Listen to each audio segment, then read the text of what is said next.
Stories of Journey to the West, Chapter 93. We're kicking things off today with a really quite profound verse. These words right at the start here, chapter 93, they feel like they set a serious tone. What do they, immediately signal about the inner journey? It's a very powerful way to start, isn't it? These lines, they really hammer home those key themes of detachment, of purification, which are just so central to the whole pilgrimage. When it says, harboring thoughts certainly brings love, lingering emotions inevitably invite disaster, that speaks directly to, well, needing to let go, to release those worldly ties. Right, the attachment. Exactly. And the part about whether becoming immortal or becoming Buddha, it must be arranged from within. That points straight to the internal work. It's about self-cultivation, not just, external goals. It really foreshadows the depth of their quest. That sets the stage perfectly. With that profound verse still hanging in the air, the story pivots pretty quickly back to the practical side. We hear that after they left their last stop, the monks there woke up and found them gone. They were quite upset, weren't they? Yeah, they were lamenting, saying things like, we didn't keep them, didn't say goodbye, so cleanly the living bodhisattvas were let go. They actually believed the pilgrims had, well, literally driven clouds away. Driven clouds away. That's quite an image. It is. And this idea, this perception of them as living bodhisattvas who left so mysteriously, it spread like wildfire through the city. Officials, common folk, everyone heard about it. And what was the reaction? Spontaneous offerings appeared at shrines, things like 5 sacrificial animals and fruit. It just shows the huge impact they had, the sort of reverence and almost worship they inspired in people. So the journey rolls on. About half a month passes. They've been, as the text says, eating wind and lodging in water, just constantly exposed to the elements, always move. Goofing it, basically. Definitely. And the path's been peaceful, surprisingly. But then, naturally, a high mountain appears on the horizon. And Tripitaka, well, he starts to get that familiar feeling of apprehension. Classic Tripitaka. But Sun Wukong steps in with this real confidence. He laughs it off, saying, here, near Buddha land, there won't be any evil demons. Master, relax, don't worry. What does that tell us? Is Wukong just being optimistic, or is there more to it? Well, it signals a potential shift, I think. Wukong seems to believe they're entering a more sacred zone, closer to their goal. Maybe the challenge has changed now, less about fighting demons, perhaps more about, internal struggles. It feels like a marker of their progress. Still, Tripitaka isn't easily reassured. He's focused on the distance that 2,000 line to the capital of Tensuko the monks mentioned earlier. Yeah. Always counting the miles. He needs his itinerary. He does.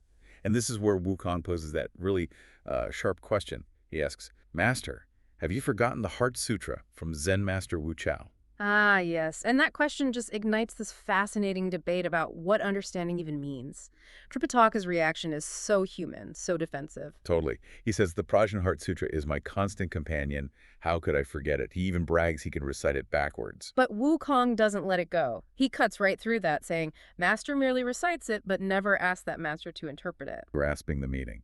Boom. That's the core issue right there. It really is. Knowing the words versus grasping the meaning. Exactly. Is recitation enough?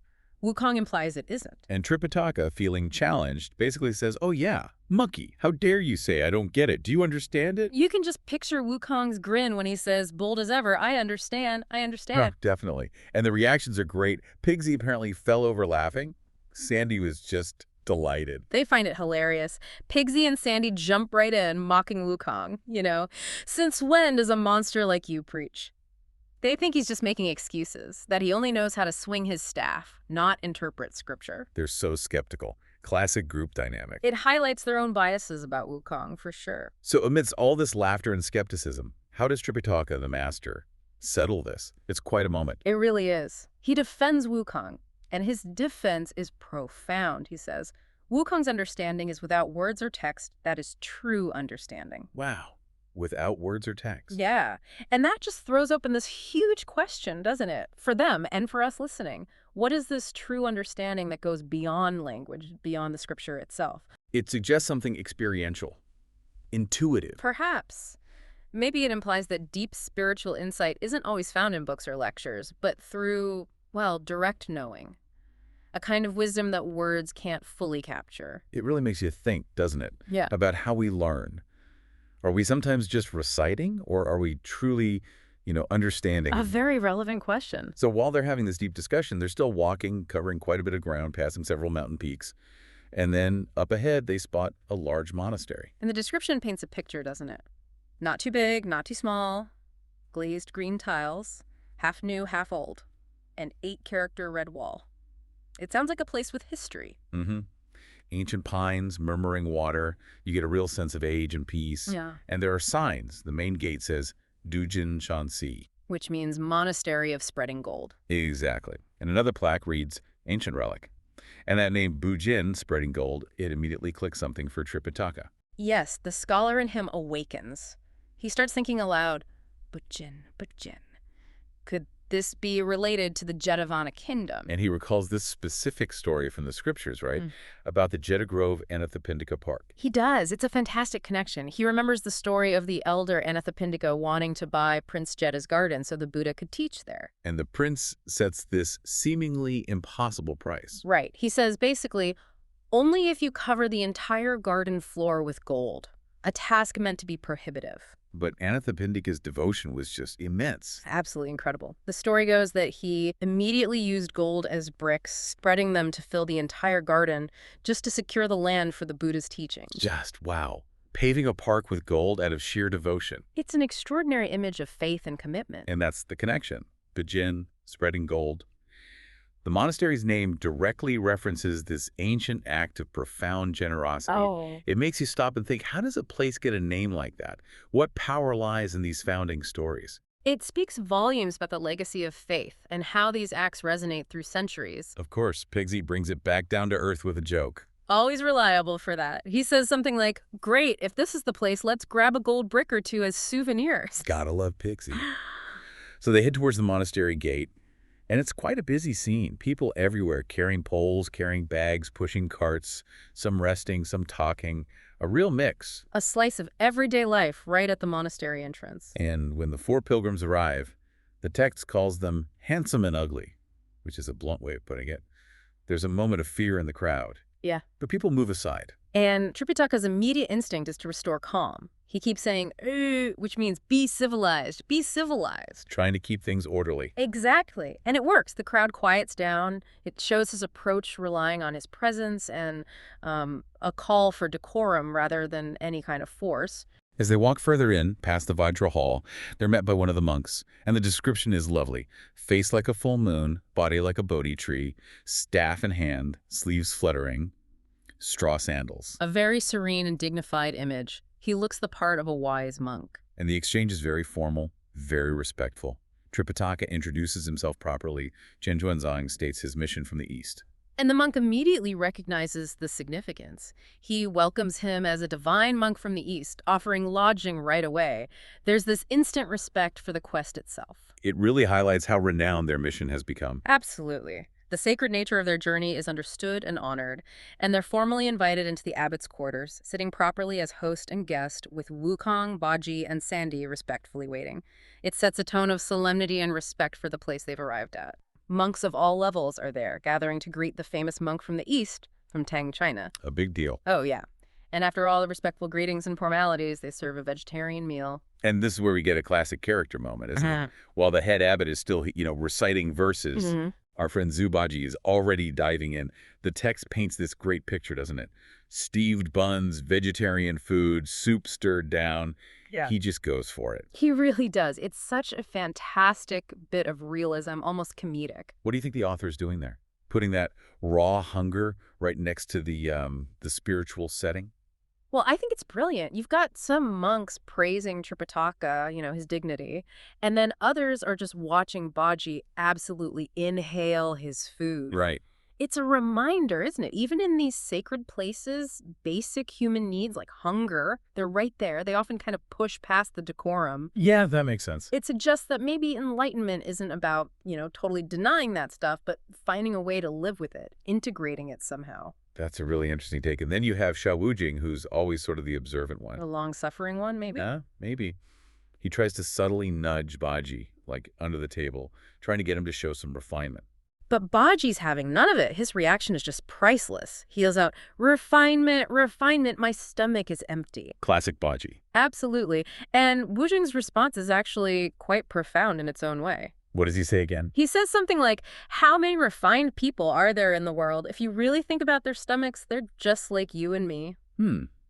That really cuts through everything, doesn't it? It does. It's funny, but it also grounds this whole spiritual journey in a very basic, earthy reality. Needs versus how society expects us to act. Yeah, you feel that grounding. And speaking of grounding, this Jigu temple itself, it's not just any old temple. It has quite a history. Oh, definitely. Its original name was much longer, the Shravasti Jetavana Anathapindika Park Monastery, also just known as Jetavana. Okay. But its current name, Bhujan Temple, that means gold paving temple.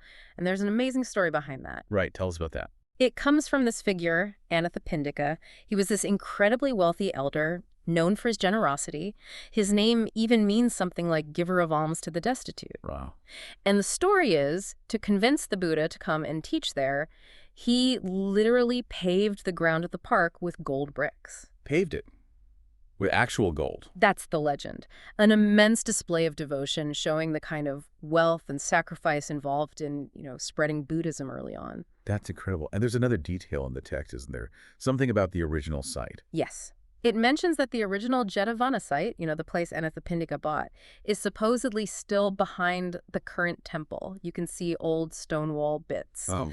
And supposedly, after heavy rain, people with good fortune sometimes find gold there. No way. That adds such a layer of, well, mystical realism, I guess. Exactly. It perfectly blends the historical location with the sort of mythical aura of the story. It feels like the generosity of the past is still kind of present in the land. That fits the whole feel of Journey to the West so well.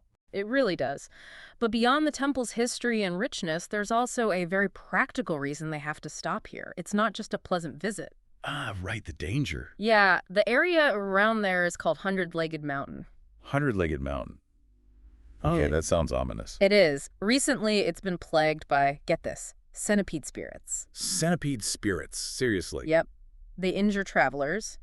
The text says not fatally, thankfully, but they make it incredibly hard to pass through. So, another obstacle.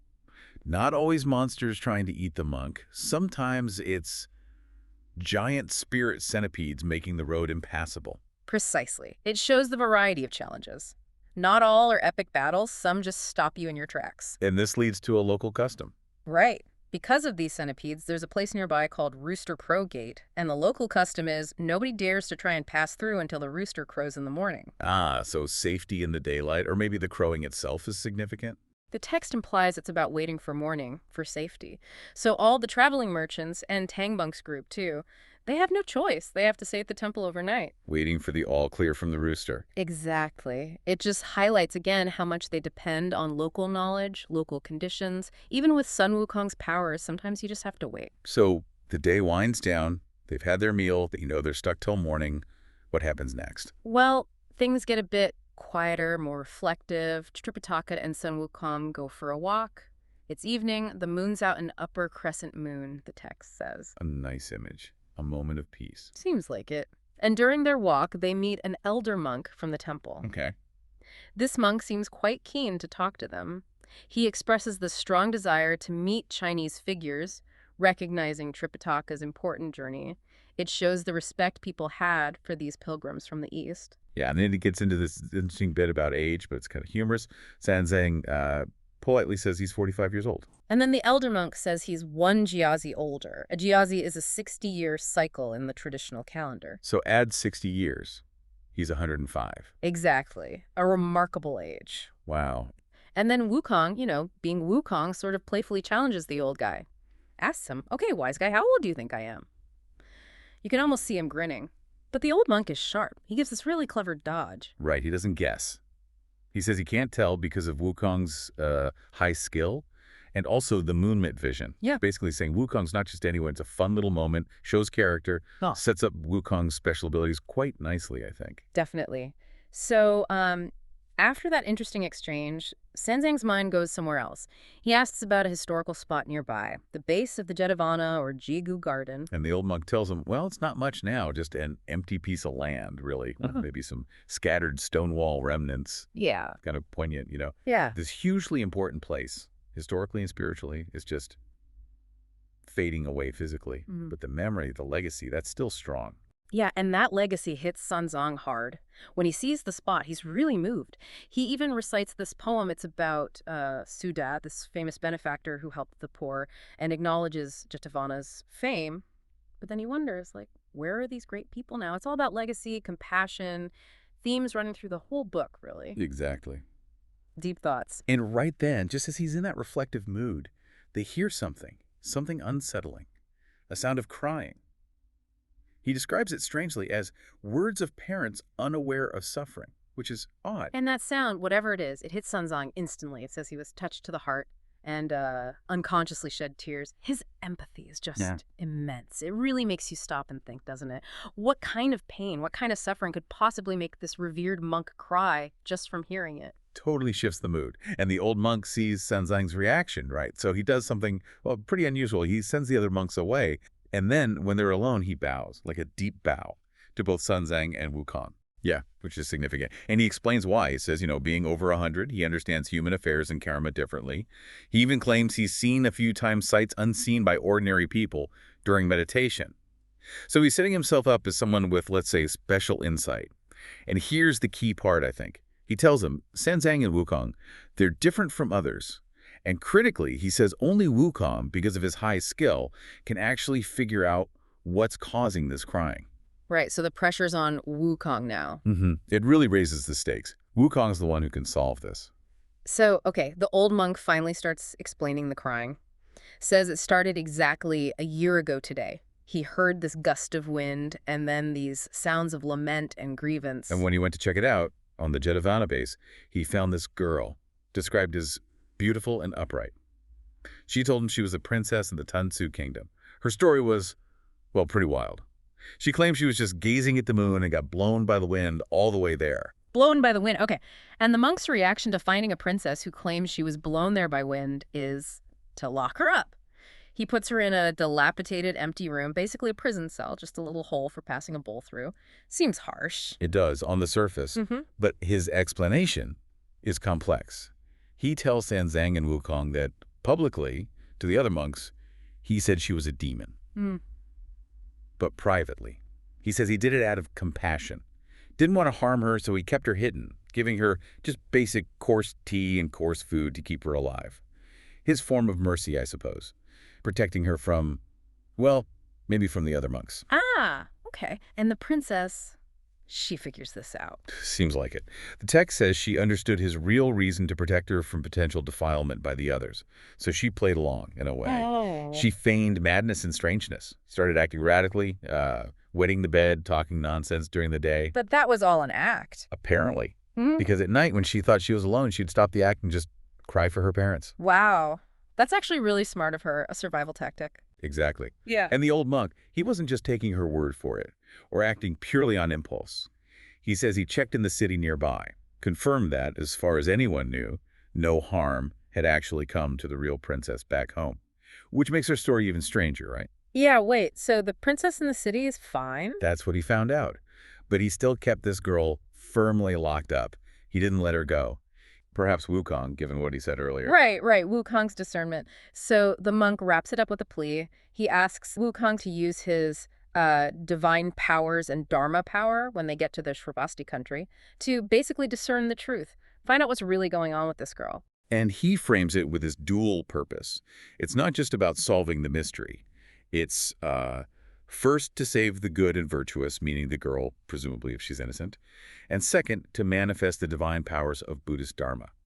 So it's about justice, compassion, and demonstrating the power of their faith and wisdom. It connects the personal story to their larger spiritual quest.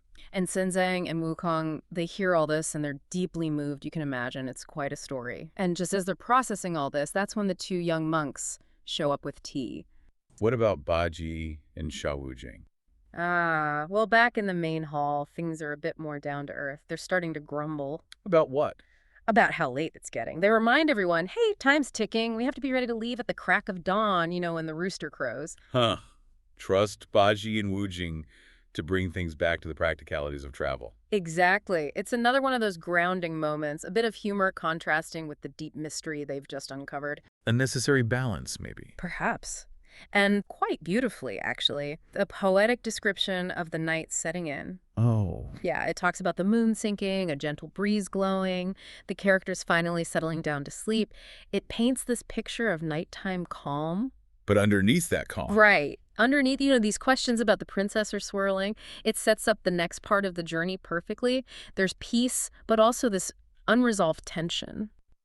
They're up before dawn. Just as they're leaving this place, Dujin Shanxi, Jigu Temple. Right, and it's worth noting the vibe straight away. Getting ready to leave while all these merchants are also preparing gives you a sense of movement. And there's this moment as they leave, it's really interesting. The old monk at the temple says something to Wukong, calls it a sorrowful matter, says it's a real princess back home in his heart. Yeah. Kind of cryptic. Wukong, says you can figure everything out here, sound, see colors, know what's what, solving the mystery once they get to the city. So they travel all morning, go through Chicken Crow Pass, and then late morning they see it. This amazing city. The source uses some pretty grand language. Iron Urn, Golden City, Divine Land, Heavenly Abode. Really painting a picture. Yeah, and that description is important. It builds this image of total strength and prosperity, talks about dragon crouching, tiger perched forms, phoenix towers, signs of a good king, good harvest, talented people. It looks perfect, stable, beautiful. They go into the East Market Street. Now the merchants head off to regular inns, but our monks go to this Huthong guest house. It sounds more official. It does. And the inn steward hears about 4 unusual monks with a white horse and right away assumes they're officials. That white horse detail seems significant. It is significant. It shows that the horse immediately signals status. It's tied to their imperial mission. So the steward is like, okay, important people, and offers them lodging right away. It's a subtle clue about who they are even before the big reveal. So Tang Monk introduces himself. Imperial envoy, Tang Dynasty, going for scriptures, needs his papers checked by the king. Standard procedure for him. But then the steward actually sees the disciples. And suddenly he's terrified. Why such a strong reaction? Well, the text says he's secretly startled. Their faces are described as ugly. He's literally wondering if they're ghosts or humans. Starts trembling. It really drives home just how otherworldly and intimidating the disciples look compared to normal people. Not like the elegant horse at all. Right.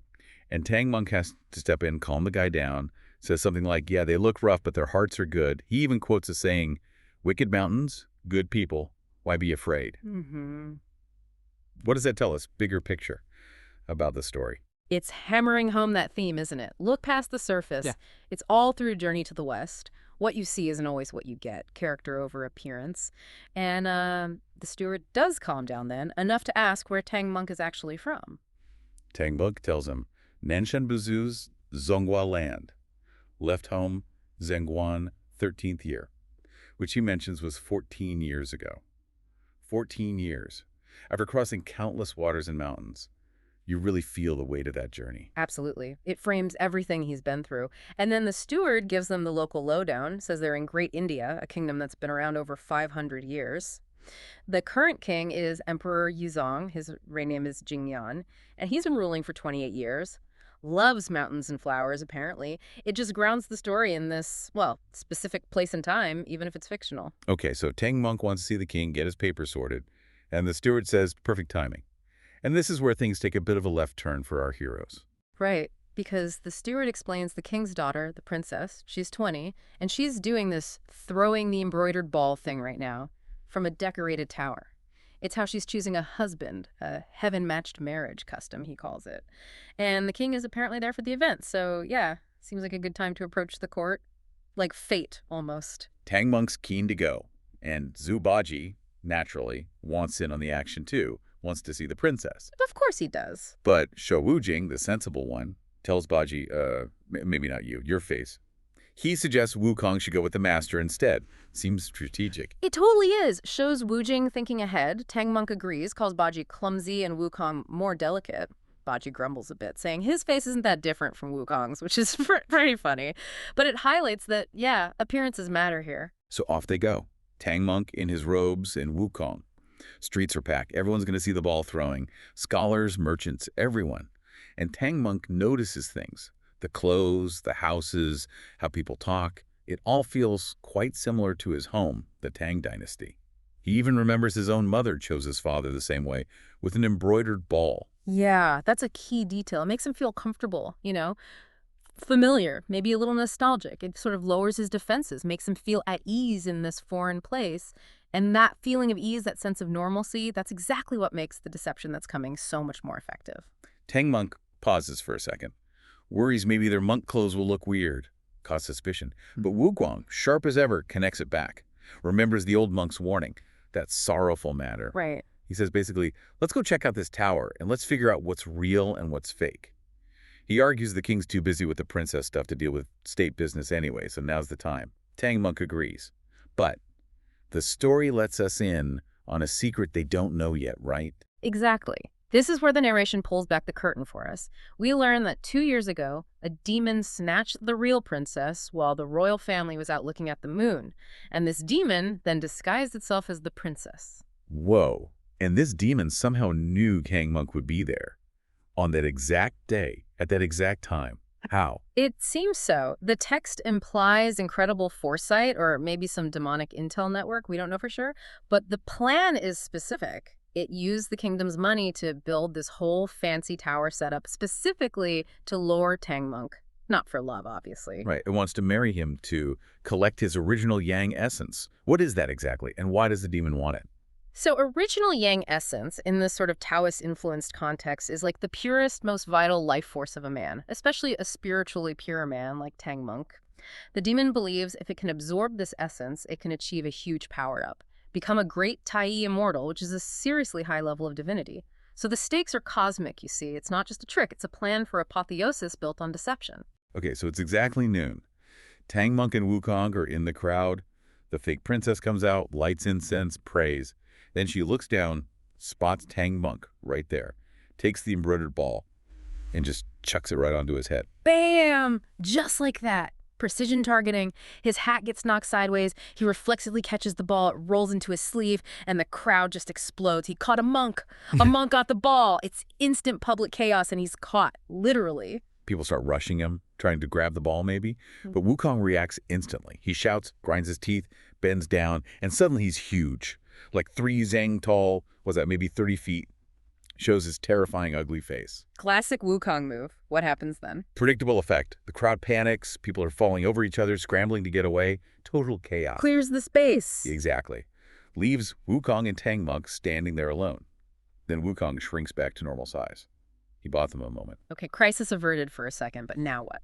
Well, now all the attendants from the Tower Maidens, eunuchs, they rush down, bow to Tang Monk, and basically say, come to court, celebrate your amazing good fortune. Good fortune. For a monk who's sworn off marriage, this is quite the predicament.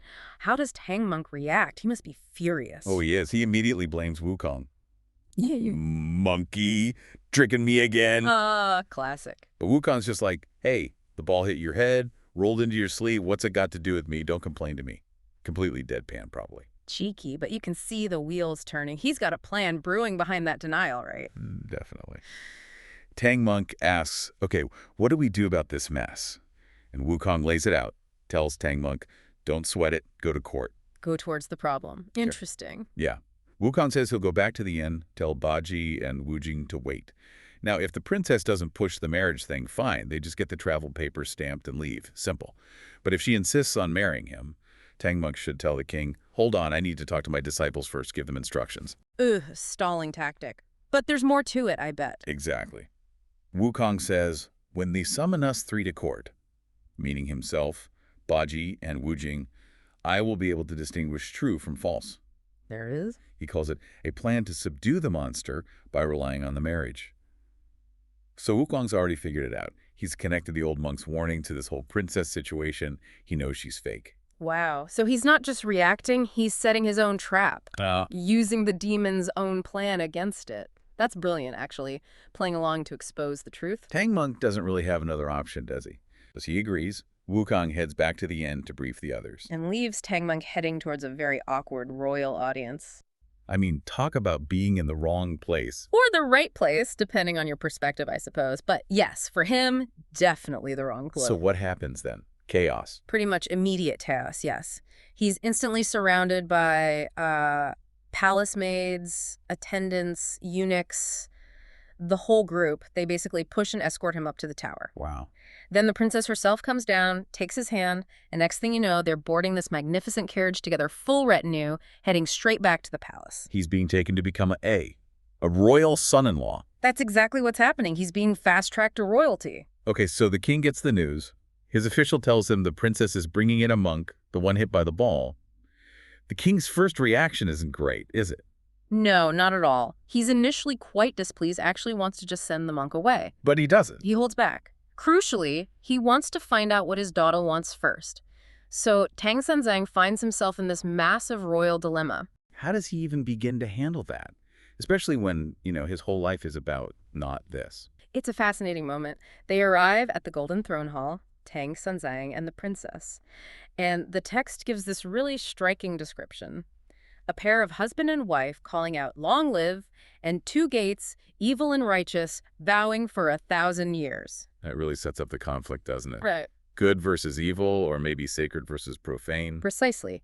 It highlights the core tension. The king speaks first, asks Tang Senzang, where are you from? How did you end up getting hit by my daughter's ball? So he's been basically swept up into this marriage against his will. Yeah. What's his immediate response? Does he protest? Oh, absolutely. Immediately and desperately. He explains he's just a poor monk, from the great Tang Empire, sent by his emperor to get scriptures from the West, from Lion Monastery. He just wants to get his travel papers stamped, right? Exactly. He says he's just there to exchange his travel documents. He emphasizes he's a sekto, someone on a renounced religious path. He says he wouldn't dare become a consort to a royal princess, someone of noble birth. He's pleading for his life. Literally, pleading to just exchange the documents, let him go quickly to Spirit Mountain, get the scriptures, and go home. You'd think such a, heartfelt plea from a holy man might work. But the king, he sees it differently. Completely differently. The king declares it's, A 1,000-mile marriage tied by a thread of destiny. That sounds pretty final. It's a very powerful cultural idea. This invisible red thread connecting fated couples. The king points out his daughter is 20, unmarried, and this specific day was chosen as auspicious for this ball-throwing ceremony. So it's fate. In the king's eyes, yes. He admits he wasn't happy at first, but now he sees it as destiny, and he has to respect his daughter's choice, or perhaps heaven's choice. But the princess, she's not just standing by, is she? She actually plays a role here. Oh, a huge role. She steps forward and makes this incredibly strong statement. She quotes a saying. Meaning? Marry a chicken, follow the chicken. Marry a dog, follow the dog. Basically, whoever she marries, she'll follow their path or accept her lot. Okay. And she says she made a vow beforehand to heaven and earth, treating this whole thing like a heaven-arranged marriage. So because he was hit? It means it was destiny from a past life, which led to this meeting in this life. She absolutely insists on marrying him. It's quite a declaration of her own will within this framework of destiny. Wow. So the princess seals the deal. The king must be happy now. Yes, with her declaration, the king is finally pleased. He immediately orders the imperial astrologer to pick a wedding date. Preparations for the dowry start. Announcements go out. And Tang Senzang, the monk who wants none of this, how does he react to this acceptance of his fate? Well, his reaction is definitely not gratitude. He just keeps pleading over and over. Forgive, like, let me go. Exactly. Just a desperate plea for release. Which, understandably, probably doesn't go over well with the king. Not at all. The king is incensed. He calls him an unreasonable monk. He's like, I'm offering you the wealth of a nation, royalty, and all the monk cares about is getting scriptures. Does he try to force him? He does. He threatens him. Says if he keeps refusing, he'll have the imperial guards execute him. Whoa. Okay, that's serious. Absolutely serious, and it terrifies Tang Senzang. The text says he's scared out of his wits, completely terrified. So at that point, he has no choice. He has to bow down and accept. The threat is too real. You can really feel his panic there. Okay, so he's accepted, under duress, but he makes one last try, doesn't he? A final plea. He does. It's quite clever, in a desperate way. He brings up his 3 disciples waiting outside. Wukong, Pigsy, and Sandy. Right. He says he needs to make sure they get the travel documents stamped and are sent on their way to the west to continue the mission. He asks for them to be summoned from the inn, And the king agrees. Yes, the king agrees. He probably thinks, okay, the monk has accepted he's staying, let's sort out his companions. So he asks where they are and sends an official off to fetch them, fully intending to keep Tang Sanzang as his son-in-law. So while the master is caught in this royal mess, what's happening back at the inn with the disciples? They have no idea, right? None at all. So Sun Wukong, monkey, he gets back to the inn first, and he's apparently laughing his head off. Laughing. Why? Well, Pigsy and Sandy see him, ask why he's so happy, where the master is, and Wukong delivers what he calls the good news. Which is? That their master's happy, and when they press him, he spills the beans. The master got hit by the embroidered ball, got taken to court, and he's going to marry the princess, become the royal son-in-law. Oh, I can only imagine Pigsy's reaction to that news. It's exactly what you'd expect. He stamps his feet, beats his chest, wailing about how he should have gone. Of course. He's picturing himself getting hit by the ball, marrying this beautiful princess, saying how wonderful it would have been, calling it like graceful, proper, good fun for everyone involved. Always focused on the pleasures, isn't he? Always. Sandy, though, true to form, gives Pigsy a metaphorical slap across the face, calls him shameless, a bee-mouth. What does Sandy say? He basically scoffs that if Pigsy had been hit, they'd already be burning funeral offerings for him that night, implying it would have been a total disaster. Light chuckle. Probably true. And Pigsy's response? Oh, he defends himself. Says something like, ugly is ugly, but there's still some flavor. Quotes, meaning rough skin, strong bones, each has its own merits. Always finding a way to justify himself. Gotta love Pigsy. So Wukong steps in. Yeah, Wukong tells him to stop talking nonsense, pack the bags, because he figures the master will call for them soon. But Pigsy's not convinced they're needed anymore. Not at all. He argues, look, the master's a son-in-law now, enjoying himself with the princess. He won't be climbing mountains or fighting monsters. Why would he need them, especially for, bedchamber matters? Oh, Pigsy. Pigsy chuckles. Exactly. Wukong is completely fed up at this point, calls him a coo. A lustful, dense idiot grabs his ear, starts cursing him out. And right in the middle of this squabble? Perfect timing. The innkeeper rushes in, announces an imperial summons for the 3 divine monks. Does Pigsy put 2 and 2 together? Immediately. He asks, is it because our master got chosen as the son-in-law? And the innkeeper confirms it. Meanwhile, the poor official who's come to fetch them, he sees Wukong. And he is absolutely terrified, muttering to himself like, is it a ghost, a monster, some kind of thunder god? Wukong has to tell him to speak clearly. The official just trembles and nervously repeats the summons. Pigsy tries to calm him down. Yeah, Pigsy says, hey, we don't have torture instruments here. But Wukong just tells the official to stop being scared of his face, hurry up, pack the bags, get the horse. They need to go to the palace and talk to their master. What a scene. It's chaos, comedy, and high stakes all rolled into one. And then right at the end of this section, the text includes a poem. What's the significance of that? Ah, yes. The poem is fascinating because it provides this incredibly stark contrast to all the worldly drama they've just been through. It acts almost like a philosophical commentary. How so? Well, it talks about achieving the great elixir, needing 3 complete, which implies spiritual cultivation. It mentions bitter practice hard to achieve, hating evil, or negative karmic ties. Sounds very Buddhist. Very much so. It says Tao, the way, is transmitted by saints, but cultivation is up to oneself. Goodness comes from humans, fortune from heaven, and then it gets really direct. What does it say? It warns, don't indulge the 6 senses in greed and desire. It urges one to suddenly open one's nature to its original state, to be without love, without thought, naturally pure, which guarantees liberation. So it's basically holding up the highest ideal of non-attachment. Precisely.